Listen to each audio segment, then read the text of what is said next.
ini Abbas sesibuk-sibuknya itu masih berpikir investasi. Saya boleh sibuk nggak dapat semua hadis Nabi, tapi anak saya mesti mendapatkan yang luput dari saya. Saya boleh nggak mendapatkan semua Quran, tapi anak saya mesti ada yang jadi ahli Quran. Cara berpikirnya siapa yang akan menjadi kebanggaan di akhirat nanti? Di dunia itu semu dunia itu. Jadi sementara aja, nggak pasti sifatnya. Perbedaan status sosial itu hanya istilah-istilah yang disematkan manusia saja. Ini kaya, ini miskin, ya kan?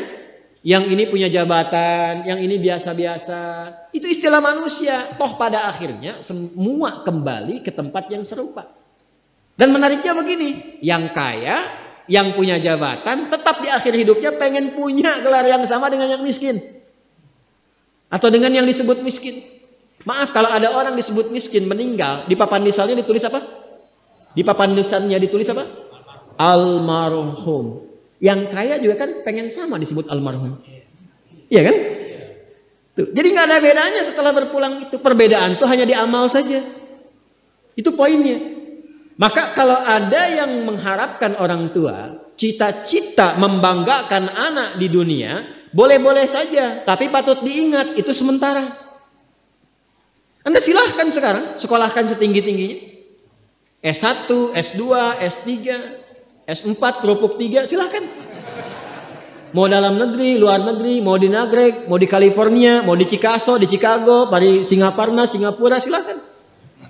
Itu pilihan. Tapi saya cuma mau katakan begini, itu sementara. Dan persaingannya tidak istimewa. Karena jangan pun Anda yang beriman, yang belum beriman pun bisa melakukan itu. Apa yang dikira yang hebat matematika itu anak Anda saja. Anak orang lain pun bisa. Halo? Apa Anda kira yang jago fisika itu anak Anda saja yang beriman? Yang belum beriman pun bisa. Ya. Jadi perlombaannya itu rata semua. Dan gak ada yang istimewa. Saya kadang-kadang bingung ya. Kenapa sih yang di dunia itu terlalu diistimewakan gitu? Mengistimewakan yang hilang itu gak ada kerjaan. Mengagungkan yang hancur, yang sifatnya fana, rasanya biasa. Apa yang mau dibanggakan sih? Dan yang paling menarik tuh begini, ketika meninggal gelarnya pengen sama dengan yang dianggap ringan atau rendah status sosialnya itu. Tadi kalau orang miskin meninggal gelarnya apa? Ternyata yang kaya pun pengen sama almarhum juga. Kalau rakyat yang meninggal di papan nisannya ditulis apa? Almarhum. Ternyata pejabat juga pengen begitu, sama juga. Saya belum pernah dengar nanti kalau saya meninggal tulis gelarnya Almaun ya. Gak ada. Tetap almarhum juga. Jelas ya? Nah, maka yang dipikirkan tuh perlombaan yang sejati itu begini. Perlombaan yang sejati itu adalah perlombaan untuk kehidupan yang abadi yang gak fana lagi. Jadi kalau pada saat itu unggul selamanya karena gak ada kematian lagi setelah itu. Itu yang dimaksudkan hadis Nabi. Kalaulah ada dunia ini punya nilai walaupun itu hanya bagian dari satu sayap nyamuk saja, ya, tentu tidak akan pernah Allah memberikan itu semua kepada orang-orang yang ingkar kepadanya. Ya. Karena kalau diberikan nggak adil di situ. Ya. Karena itu sifatnya fana, ujian saja, pada akhirnya kembali. Nah, Abbas itu mampu membaca itu. Ini kehidupan sejak di zaman jahiliyah loh. Awas ya. Jadi risalah Islam itu membimbing pengikutnya, umatnya untuk berpikir lebih cerdas, visioner. Makanya jadi muslim itu mesti cerdas. Beriman itu membuat Anda lebih pintar. Saya tanya begini ya, maaf ya. Sekali lagi mohon maafkan saya kalau perumpamaan ini kurang menyenangkan.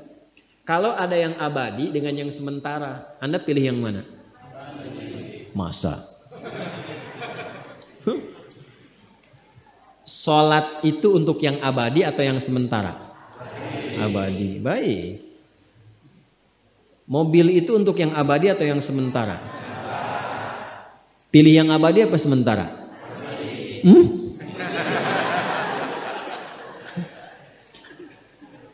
Di Kiai itu ada mobil Innova tuh.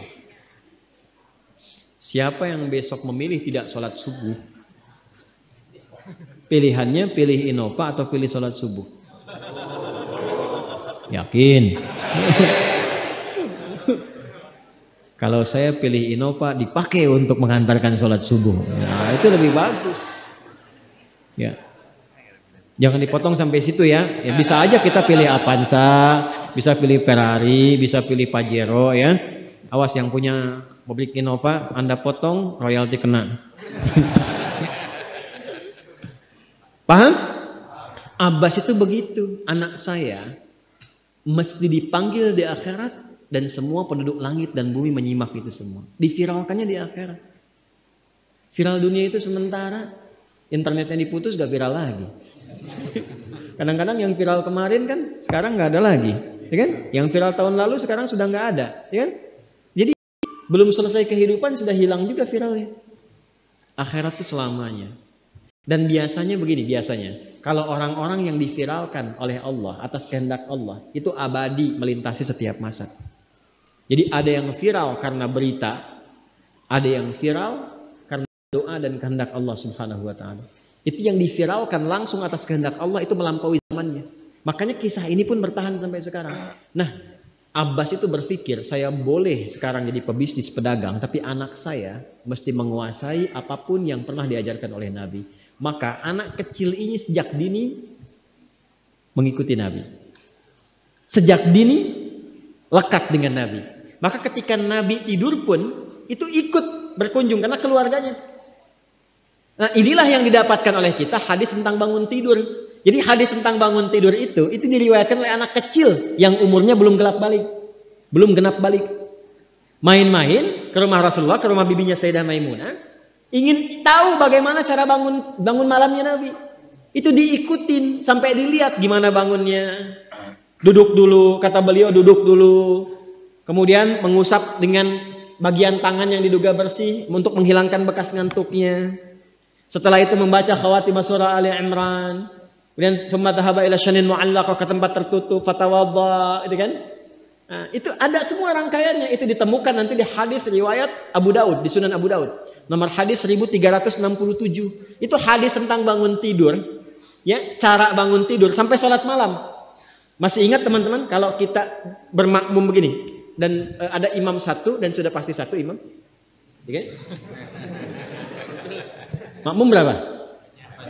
Satu boleh? Boleh. Dua boleh? Tiga boleh? Empat boleh? Jadi imam berapa? Makmum? Empat. Laki-laki imam makmum? Imam, baik, bagus ya.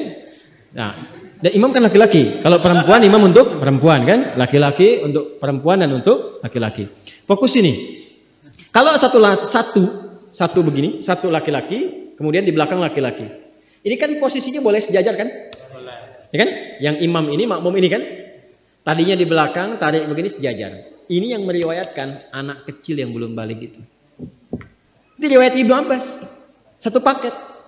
Termasuk sholat, kemarin kan kita tarawih kan? Sholat malam. Yang dua rakaat itu kan?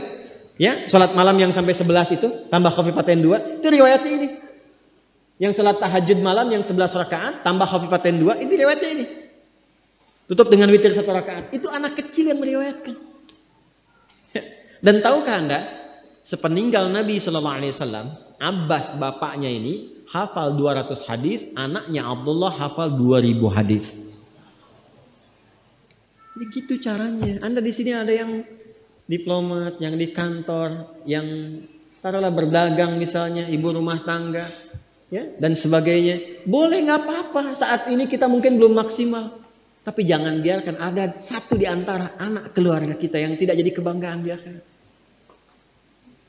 Tolong ya, tolong pulang dari sini dilihat. Anak Allah titipkan kepada saya berapa anak. Tolong siapkan jadi kebanggaan akhirat. Satu aja jadi ahli Quran.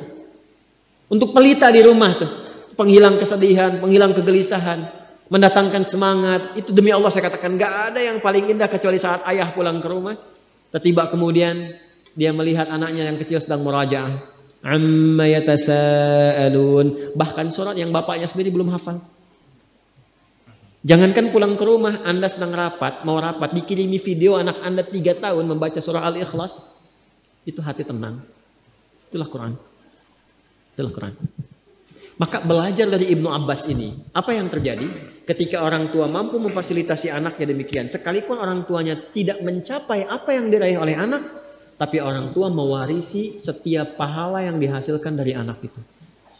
Karena itulah setiap hadis yang diriwayatkan oleh Abdullah kecil ini, Ibnu Abbas, maka semua doa tersambung bukan hanya untuk beliau, tapi juga untuk keluarganya, untuk orang tuanya.